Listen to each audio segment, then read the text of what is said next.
12 दिसंबर 2023 का दिन है। आज के इतिहास पे जल्दी से नज़र डालेंगे। 1911 जॉर्ज फिफ्थ, बिल्कुल, या जॉर्ज पंचम कह लीजिए आप, कौन थे ये? एम्परर ऑफ ब्रिटिश एम्पायर, बादशाह थे ये ब्रिटिश एम्पायर के, जिसमें हिंदुस्तान भी एक भाग था। बोलते थे ना जी, ब्रिटिश रियासत का जो या ब्रिटिश हुकूमत है, हाँ जी, उसका सूरज कभी नहीं डूबता, उसके वो शहंशाह। आज के दिन जी ये भारत में थे, दिल्ली दरबार हुआ था ये नई दिल्ली के कोरोनेशन पार्क में। कोरोनेशन बेसिकली इसको ये बताते हैं कि यहाँ पे क्यों, चलिए मैं आप आगे चर्चा करूँगा। राजेश, आज के दिन उन्होंने एक बड़ी घोषणा की थी। आप ये फ़ोटो देख रहे हैं उस ज़माने का, ब्लैक एंड वाइट फ़ोटो, अभी हमारे प्रोड्यूसर साहब दिखाएंगे आपको। इसमें आपको किंग भी दिखेंगे बैठे हुए और क्वीन भी बैठी हैं। ब्लैक एंड वाइट है क्योंकि ये दिखेगा, किंग और क्वीन है आपके सामने। राजेश, यहाँ पे क्या घोषणा की इन्होंने कहा कि अब से भारत की राजधानी कलकत्ता नहीं होगी, नई दिल्ली होगी।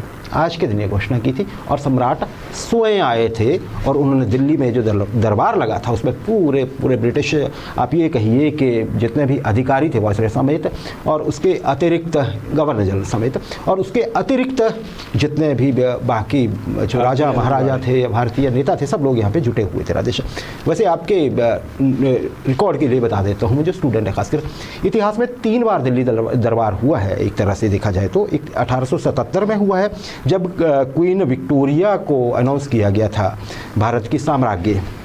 1903 में हुआ जब किंग एडवर्ड 7th जो थे, उन्हें भारत का सम्राट भारत में घोषित किया गया इसी दिल्ली दरबार में। और तीसरे की मैं आपसे चर्चा कर रहा हूँ, उसके बाद में भी हुए थे लेकिन उन्हें गिनती में कम लिया जाता है, 1937 में होता है वैसे। अच्छा राजेश, 1988 पैलेस्टीन लिबरेशन ऑर्गेनाइजेशन, फिलिस्तीन, अब फिलिस्तीन हम इजराइल, और वो यहाँ इसके एक बड़े करिज्मेटिक लीडर थे यासिर अराफात, बिल्कुल, है ना, वो जो उन्होंने फटके वो डाला रखता थे, हाँ जी जी बिल्कुल बिल्कुल, दाढ़ी छोटी सी। और उनके अभी जो जॉर्ज बुश, हाँ ये जी ये थे जी यासिर अराफात साहब। तो इन्होंने आज के, ये फिलिस्तीन लिबरेशन ऑर्गेनाइजेशन आजकल हम कम नाम सुनते हैं, एक और एजेंसी का नाम या एक और है ना, हाँ बिल्कुल वो नाम सुनने में आ रहा है जो बड़ी बदनाम हो रखी है आजकल। लेकिन इनके समय में ये फिलिस्तीनी जो आप ये संघर्ष का एक प्रतीक होते थे और उनकी बड़ी इज्जत थी यासिर अराफात साहब की पूरी दुनिया में ही, भारत के बड़े अच्छे मित्र कहे जाते थे ये। राजेश, आज के दिन उन्होंने एक स्वीकार की थी एक बात, वो ये कि इजराइल को एक देश के रूप में बने रहने का अधिकार है। क्यों? क्योंकि ये मांग उठती थी कि इजराइल यहाँ पे पहले नहीं था भौगोलिक रूप से, तो इजराइल को होना ही नहीं चाहिए, है ना जी। और ये क्योंकि फ़िलिस्तीन की लड़ाई लड़ रहे थे, फ़िलिस्तीन के हकों की लड़ाई, यासिर अराफात उसके प्रमुख थे।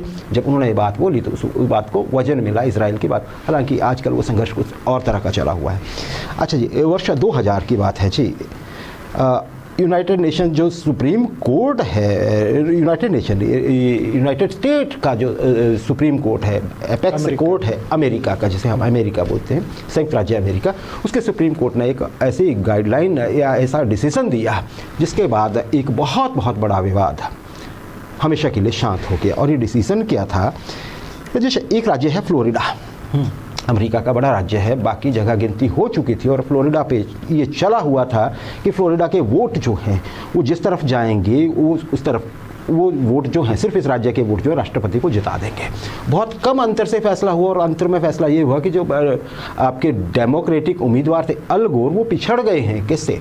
जो रिपब्लिकन जॉर्ज डब्ल्यू बुश साहब थे, उनसे पिछड़ गए थे। और उसके बाद ये विवाद चला गया था कोर्ट में कि रिकाउंटिंग होनी चाहिए जी, और मामला अटक गया। मुख्यमंत्री राष्ट्रपति, अमेरिका के राष्ट्रपति के नाम की घोषणा लटक गई वहाँ पे। तो फिर आज के दिन जजमेंट आई थी यूनाइटेड स्टेट्स सुप्रीम कोर्ट की कि जी अब दोबारा से गणना करना संभव नहीं है। सारे बैलेट पेपर वहाँ पे हमारी तरह वोट जो है मशीन से नहीं डाले जाते हैं, वहाँ पे बैलेट पेपर ही चलते हैं। तो जो वहाँ पे जो निर्णय आया था उसमें उसके उन्होंने वैलिडेट कर दिया सुप्रीम कोर्ट ने। और फिर जॉर्ज डब्ल्यू बुश साहब जो थे, हाँ जी बिल्कुल, आप ये जो उनका चेहरा देख रहे हैं आप जानते होंगे ये, तो ये जो थे फिर वो भारत अमेरिका के राष्ट्रपति चुने गए।